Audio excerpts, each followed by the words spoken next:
शाजापुर वर्तमान में जो जिले के रूप में अवस्थित है, लेकिन इसके पुराने इतिहास की तरफ जाएं तो बहुत ज़्यादा पुराना इतिहास नहीं है। किसी जमाने में खाकरा खेड़ी के नाम से ये छोटा सा विलेज जाना जाता था। खेड़ा, मालवा में खेड़ा शब्द होता है, तो चार घर बस जाते हैं तो उसको लोग खेड़ा कहते हैं। तो ये खेड़े के नाम पर एक उपद था जिसको खाकरा खेड़ी के नाम से लोग जानते थे। शाहजहां जब उज्जैन के लिए प्रस्थान किया तो उन्होंने अपने लश्कर को यहाँ उस एरिया में, उस क्षेत्र में उन्होंने रुकाया। तो ये क्षेत्र हुआ करता था पतोली, गिरवर इत्यादि, और माकुड़न होकर उज्जैन जाना पड़ता था। आने के लिए रास्ता था, जब ग्वालियर से आते थे तो जो ना तिंगजपुर, सारंगपुर होकर आना पड़ता था। ये स्थान बीच में पड़ता था। खाकरे का बड़ा जंगल होने के बाद में यहाँ पानी और रसद की अच्छी व्यवस्था थी, इसलिए शाहजहां ने अपने लश्कर को यहाँ रुकवाया। और उसके बाद में वो उज्जैन जाने के बाद में इस क्षेत्र से इतने प्रभावित हुए, उनको लगा कि इस क्षेत्र का विकास होना चाहिए। उन्होंने अपने जो मनसबदार वगैरह इत्यादि थे उन लोगों को कहा कि भाई इस क्षेत्र को बसाइए। तो उन लोगों ने मिलकर इसको बसाया, जिसमें यहाँ के किसी जमाने में जो गामूठ हुआ करते थे जगन्नाथ जी, उनका भी सहयोग लेकर, वो सब मेरी पुस्तक में ही है, या आपको सब उसमें मिलेगा, तो उनका सहयोग लेके और एक समिति जैसी बना के उन्होंने इस गांव को, शाजापुर को बसाया उस जमाने में। और बसाने के बाद में फिर इसका नाम शाहजहां हो गया। काफी समय तक ये नाम चलता रहा और इसका नगर का विकास होता रहा। अब जहाँ तक नगर का प्रश्न है, तो यहाँ के पास में एक बहुत नजदीक एक सेतखेड़ी नाम की जगह है। सेतखेड़ी से एक शिलालेख मिला, तो आचार्य गणेश दत्त जी वाजपेयी ने उसकी पूरी खोज करने के बाद में, पढ़ने के बाद में उसको दूसरी शताब्दी तक ले गए। तो आसपास का क्षेत्र जो ना कहीं पुरातत्व और इतिहास के हिसाब से महत्व का है। शाजापुर से करीब 27 से 28 किलोमीटर की दूरी पर सुंदर सी नाम की जगह है। उसके संबंध में आप अभी वहाँ होके आई हैं तो वो पूरा इतिहास आपको मिलेगा। कुछ इतिहास अन्य पुस्तकों में इसमें भी मिल जाता है। यहाँ से तिंगजपुर नाम की एक जगह है जो केवल 11 किलोमीटर है। तिंगजपुर उस जमाने में बाज बहादुर की भी क्षेत्र में आता था, और बाज बहादुर ने उस तिंगजपुर को खूब बसाया। और रानी का जहाँ तक प्रश्न है, रानी बाज बहादुर की रूपमती, तो रूपमती का ये पूरा क्षेत्र हुआ करता था। और रूपमती सारंगपुर की रहने वाली थी और संगीत की प्रेमी थी, और बाज बहादुर भी संगीत का प्रेमी था, इसलिए वो इनका आपस में जो भी संबंध रहा होगा। और अंत में किस रूप में संबंध हुआ उसके संबंध में किसी को भी कोई जानकारी नहीं है। जो कुछ भी जानकारी है वो सत्यता के बहुत नजदीक नहीं है। शाजापुर के पास में मक्षी नाम की जगह है। मक्षी जैनियों का तीर्थ है, वो भी ऐतिहासिक दृष्टि से काफी महत्व रखता है। इसके बाद में शाजापुर के पास में यदि अपन जाएं आसपास, तो यहाँ से जाने के बाद में सुनेरा नाम की जगह है। सुनेरा का शिव मंदिर काफी प्राचीन है। कहा जा सकता है कि वो इस शाजापुर के बसावट के भी पहले का हो सकता है सुनेरा। इसके बाद में थोड़ा सा और आगे बढ़े तो शाजापुर से लगी हुई जगह एक मदाना नाम की जगह आती है। काला पीपल तहसील में नानी, पीपलिया नगर, जामनेर, और ये बड़े महत्व के स्थान हैं। पुलाई कला, और पुलाई कला के पास में अवंतीपुर, बड़ौदिया, ये सब उस जमाने के ऐतिहासिक नगर रहे हैं जिनका कहीं न कहीं इतिहास के परिपृष्ठ में उसका नाम अंकित है। लोक कला सब जगह थी। लोक कला के जैसे 4 मुख्य अंग होते हैं कि चित्रावण है, संध्या है, लोकगीत है, मेहंदी है। इन सबका यहाँ काफी विकास हुआ। चित्रावण का एक लाइन में आपको चित्रावण की बात बताता हूँ कि चित्रावण तो इसमें राजस्थान में बहुत होता है। सबसे ज्यादा चित्रावण की परंपरा राजस्थान में, लेकिन मालवा की जो चित्रावण की परंपरा है वो एक चश्मा होने के बाद भी सशक्त परंपरा है। सशक्त परंपरा से मेरा मतलब ये है, आप काफी घूमिए, राजस्थान के सब हाथी देखिए, राजस्थान के आप सब घोड़े देखिए, लेकिन जो सशक्त, जो ऐश्वर्यवान जो हाथी है, जो ऐश्वर्यवान घोड़ा है, जो शक्तिशाली घोड़ा है, जो राज का प्रतीक है, वो आपको मालवा का चित्रावण में मिलेगा। मैंने एक जगह उसका एक चित्र, यहाँ का जो पुरातत्व का जो संग्रहालय है उसमें वहाँ का हाथी लगा हुआ है। आप उसको जब देखेंगे तो आपको लगेगा कि वास्तव में चित्रावण की परंपरा राजस्थान के माध्यम से फैली, लेकिन चूंकि ये क्षेत्र भी राजस्थान से जुड़ा हुआ है। झालावाड़ जिला में यहाँ से केवल 100 किलोमीटर की दूरी पर है। उस जमाने के साथ हमारे सूरत से तो बिल्कुल लगी हुई बाउंड्री है, नदी से लगा हुआ है, तो उसकी परंपरा का असर यहाँ गिरता है। लेकिन इसके बाद भी यहाँ के जो चितेरे थे, शाजापुर के, उज्जैन के, तराना के, वर्णनगर के, ये जो चित्रे इतने सशक्त चित्रकार थे कि उन्होंने जो कुछ भी बनाया वो उसके बनाने के बाद में उसके भाव को भी प्रदर्शित किया, केवल कथानक नहीं जोड़ा। फिर उन्होंने जो चित्राओं में जो कुछ भी बनाए तो क्या बनना चाहिए, तो देखो मालवा में परंपरा है, जब तीर्थ यात्रा के लोग जाते हैं तो आदमी जो तीर्थ यात्रा चला जाता है तो उनके जाने के बाद में फिर यहाँ जो लोग रह जाते हैं वो अपनी वो बाकी के दिन का अपने जीवन चर्या किस प्रकार से बिताते हैं उसका पूरा वर्णन, तो कावड़ ले जाते हुए वो बनाए थे, कावड़िया बनाते हैं। फिर जिसके बाद में लोग तुलसी गारा बनाते हैं, और तुलसी गारा बनाने के बाद में वो जो तुलसी गारा बनाते हैं तो वहाँ पर क्या करते हैं कि रोज जो घर की बहुएं रहती है वो जल चढ़ाती है। जो बच्चा जो छोटा रहता था, क्या होता था कि परिवार के लोग जाते थे यात्रा पर, तो क्या रहता था घर में बहुत सारे बच्चों को छोड़ जाते थे, बच्चों को भी छोड़ जाते, बेटे को भी छोड़ जाते, नाती को छोड़ जाते थे। तो उस टाइम क्या रहता था कि जो महिलाएं गीत गाती थी तो वो गीत में इस प्रकार के प्रसंग रहते थे, तो वो प्रसंग को भी चित्राओं में चित्रित किया है कि वो जो तुलसी गारा के पास में बच्चा खेल रहा है, फिर वो बच्चा स्कूल जा रहा है, तो वो जो उसका भाव ये रहता था कि जो घर पे जो लोग हैं अभी और कुछ लोग परिवार के यात्रा पे गए हैं, तो वो यात्रा पे आने के बाद में क्या महसूस करेंगे ये भी उस चित्र में होता था। जैसे वो माँ जब गीत गाती थी तो कहती थी कि ये तुम जो छोटा सा बच्चा यहाँ छोड़ गए हो, अब वो इतना बड़ा हो गया कि स्कूल जाने लग गया है।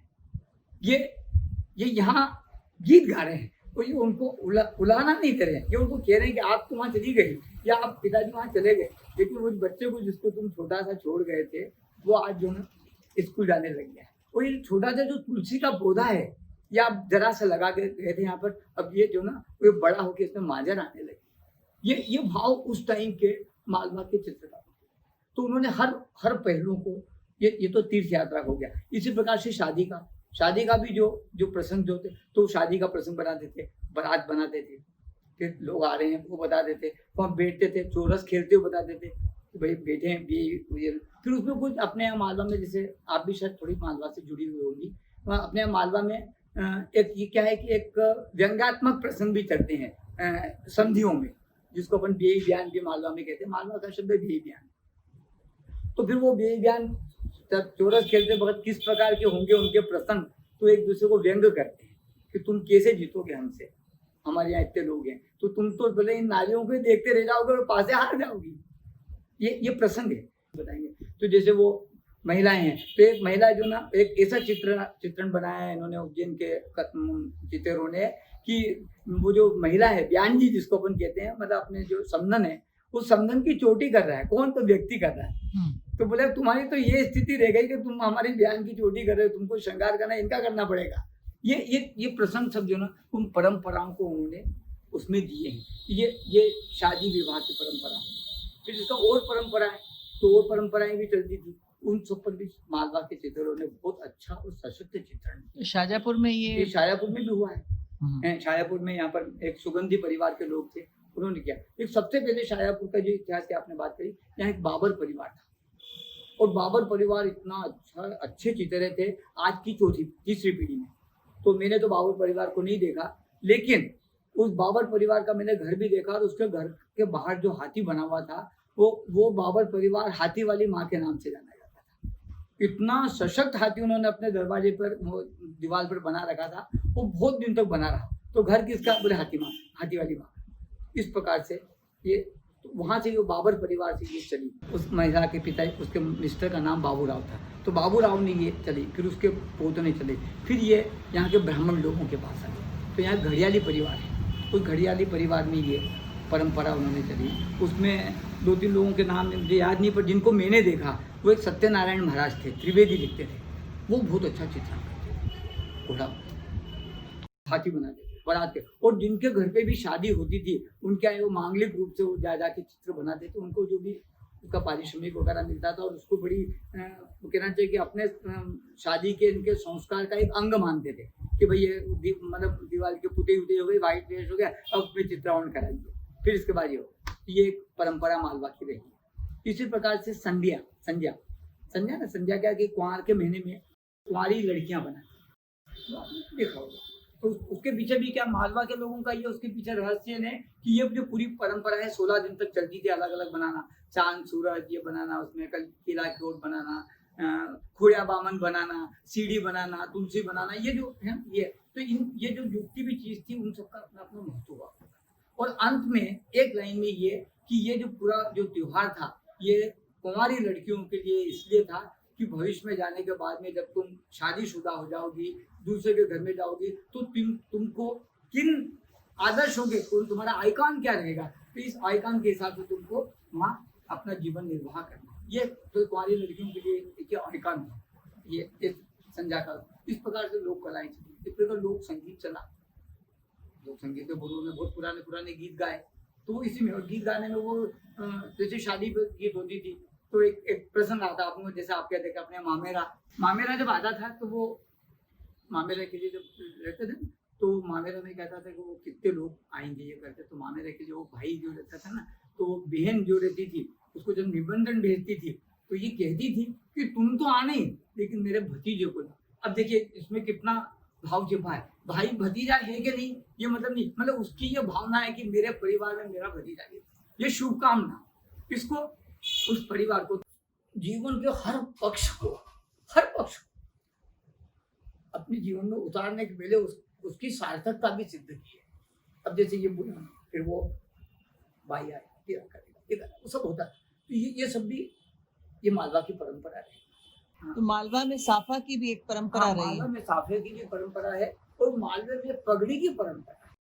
तो मालवा में 3-4 तरह की पगड़ी बांधी है। तो पगड़ी तो आपको समझती है, पगड़ी बहुत बड़ी 25-30 मीटर लंबी रहती है, फिर बाद में वो छोटी भी हुई, फिर क्या उसको फिर पगड़ी जो है 2-3 तरह से बनी। सेठ लोग दूसरी तरह की पगड़ी बांधते थे, जो साहूकार लोग रहते थे। मालवा के चित्रों ने वो सेठ का भी चित्रण किया और पगड़ी वही बांधी है जो उस टाइम पे सेठ लोग बांधे थे, और उन्होंने गांव के चरवाहे का भी चित्रण किया है, उसको पगड़ी दूसरी तरह की बांधी। लेकिन यहाँ पगड़ी का प्रचलन भी था। साफे का प्रचलन जो है ना वो चूंकि जुड़े हुए लोग हैं राजस्थान से, तो साफे का प्रचलन उससे आया, ये परंपरा है, जातिगत भी आया। साफा अधिकार फेटा जिसको आपने कहा वो जो है अधिकांश राजपूत लोग हैं, तो साफा वहां से आया, लेकिन यहाँ की मालवे की परंपरा है। अब देखिए एक बात, मालवा के लोग कितने चतुर हुआ करते थे। अब देखिए वो जो पगड़ी जो मैंने आपको भाई इतनी मीटर लंबी हुआ करती थी, उसका कितना उपयोग, साफे पे तो सिर पे बांधेंगे ही सही। फिर के जमाने में कोई नलकूप वगैरह, ये नल वगैरह आड़वा वगैरह नहीं हुआ करते थे, उस जमाने में कुआं हो, तो जब जाते थे तो मालवे का आदमी एक चितरे ने बहुत अच्छा जो एक ब्राह्मण को जाते हुए बताया, तो उसके हाथ में लोटा तो लोटे के साथ डोरी, तो लोटा डोरी ले जाते हुए बताया, तो और उसके सिर पे पगड़ी, तो उसका ये मतलब यदि वो जैसे गांव से पास हो रहा है कहीं, उसको पानी की प्यास लगी तो पानी कैसे भरेगा, पगड़ी निकालेगा। मतलब मालवा का व्यक्ति उस जमाने में इतना चिंतन करता था और वो अपने पूरे जीवन को चिंतन के साथ, ये बहुत सारी मालवा की परंपरा हुई। चित्रावन वगैरह आपने देखी ली। मालवा के लोगों के बारे में आपके क्या विचार हैं? जैसे मालवा की संस्कृति जो है ना, तो संस्कृति से ही संस्कार भी बनते थे। मालवा के लोग जो है ना, कहना चाहिए कि जो चंबल बेतवा मालव सीमा समाज सुजान, तो ये मालवा जो है ये इन सबके बीच में घिरा हुआ है। चारों तरफ से अलग अलग संस्कृतियों ने इसके ऊपर अपना प्रभाव डाला है। मालवा के लोगों के ऊपर दूसरे लोगों का प्रभाव रहा और उस सब प्रभाव के अंतर्गत उन्होंने अपना कुछ जीने का अलग बनाया। मालवा के तो सबसे पहली बात बताई जाए कि मालवा का व्यक्ति बहुत भोला। मालवा का व्यक्ति इतना भोला कि आप उसको कुछ भी कह दीजिए वो आपकी बात स्वीकार कर लेगा, वो तर्क नहीं करेगा। लेकिन इसके बाद में दूसरी बात वो है, वो तर्क नहीं करेगा, लेकिन उसको वो तार्किक बुद्धि से तोड़ेगा और उस पर अपना जीवन बिताएगा, मतलब उस पर चलेगा, उस पर कि इसमें से जो अच्छी बात है वो निकालने में चले। जैसे इतनी तरह के भोजन बनते हैं, मालवा का भोजन बहुत सारा मान, जैसे आपने वो दाल बाफले का नाम सुना होगा। दाल बाफले वाला जो है ये परिष्कृत रूप है, इसके पहले इसकी 3 पीढ़ी और है। आपने बाटी का नाम सुना होगा, बाटी बनती थी, इसके पहले टापू बनता था, वो जो दाल बनती थी, जो कंडे को लगाए, तो इस उसकी ये टेक्निक रहती थी कि वो जिस पर उसको बाटी सेकना है, बाटी सेक के बनती है ना, तो दाल भी बनेगी। तो क्या करेगा, पहले लगाएगा, उसी पर तो दाल बन जाएगी। और जब वो दाल बन जाने के बाद में उसको उतार देगा, और जब वो अंगारे हो जाएंगे, अंगारे ऊपर बाटी सेकेगा। उसको दो मिश्रण लाने की जरूरत, लकड़ी अलग से लाने की जरूरत नहीं। ये मालवा की चतुराई है। तो मालवा के लोगों ने जितना भी काम, मालवा का संगीत भी जो है वो इधर उधर से आया, लेकिन उन्होंने अपनी बात को उसमें कायम रखा। बहुत अच्छा चित्रावरण किया है, बहुत अच्छा पारिवारिक वो सब किया है, और बहुत अच्छा कहना चाहिए कि जो शिल्प और ये जो वास्तुकला के क्षेत्र में काम किया, उसके उदाहरण ही है। इस प्रकार का मालवा का पूरा इतिहास है। और ये बात सही है, हर जगह का होता है, कोई भी चीज जब बनती है, जब वो अपना स्थान लेने की कोशिश करती है, तो उस पर कहीं ना कहीं बाहर का प्रभाव रहता है, और बगैर बाहर के प्रभाव के अपन कुछ नया नहीं कर पाते। अपने आप को अभी जैसे अपना छोटा विलेज था हमारा शाजापुर, तो यहाँ छोटी छोटी होटलें थी, अब एक माल आ गया है, तब लोग कपड़े लोग माल में खरीद जाएंगे, नहीं तो हम यहाँ ठेले पर या तो एक छोटी सी दुकान पे जाके और कपड़ा खरीद लेते थे। तो ये जब विकास जब होता है तो अपनी इस प्रकार से, लेकिन उसकी अपनी एक परंपरा रहती है, वो जीवित रहना चाहिए, तो लोगों ने उसको जीवित रखा है।